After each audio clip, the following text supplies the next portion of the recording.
What's up, guys? I'm Combat Craig, and today we're talking about Special Monthly Compensation S in addition to TDIU for the win. I'm calling this the SMCS kicker. In this video, I'll be covering a strategy you should deploy when pursuing a TDIU claim so you make sure you maximize your benefits by getting Special Monthly Compensation S on top of your 100% TDIU rating. The key to winning with this particular strategy is using a vocational assessment that's done by a vocational expert. I wouldn't recommend deploying this one without a vocational assessment and a vocational expert. So I put a link in my bootcamp, combatcraig.com, and you could download a vocational assessment example. Take that over to a vocational expert. combatcraig.com. Download it and you'll be good to go. So here's the pay line for veterans that receive Special Monthly Compensation S. The veteran only is $3,729.64. If you get 8 in attendance, it's an extra $170.38.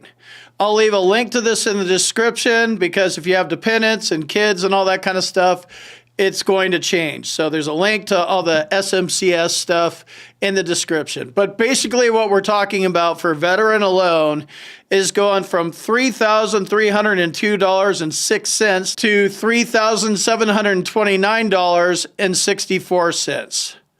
So about a $400 jump here. So if you play your cards right and you have a strategy, you could come up on an extra $400, which I call the SMCS kicker.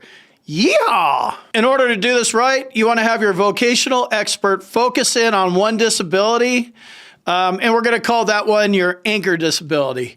It doesn't have to be your highest rating, and I would suggest not using your highest rating because you might need that for SMCS. SMCS is this.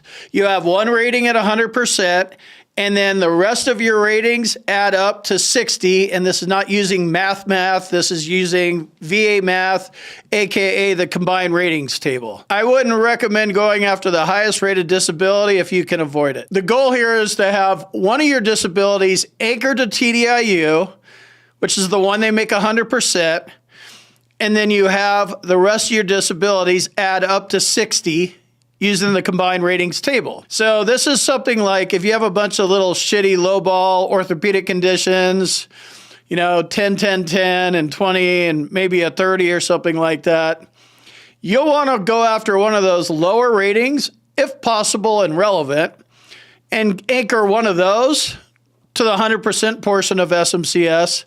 So you could use one of your higher ratings and it's easier for you to get that extra 60 because we're using the combined ratings table.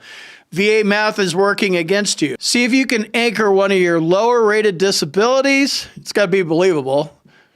Probably not tinnitus, but maybe something else, maybe something that's 30. Make that your anchor so it's easy for you to get that 60%.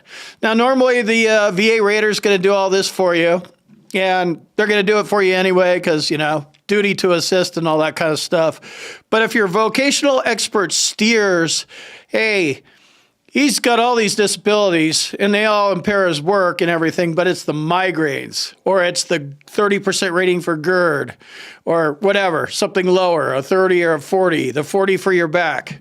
And then they kind of just not focus on your 70% mental health rating. They're going to see what you're doing, and they're supposed to give you the highest available rating, which would be SMCS. So this is awesome. 100% TDIU. With the SMC kicker, 37, 29, 59, or whatever I said, extra $400 a month, tax-free for the rest of your life till you die. Something to keep in mind. Let me jump in here real quick and tell you about my boot camp. If you want to learn more about the VA claims process, check out my boot camp. You can talk to me live. There's a link on the website and in the description, combatcraig.com. And also, if you need medical evidence like a nexus or documenting your symptoms properly, go to our website, combatcraig.com, and it says medteam/nexus letters. Click on that link, fill out the form, boom, you're done.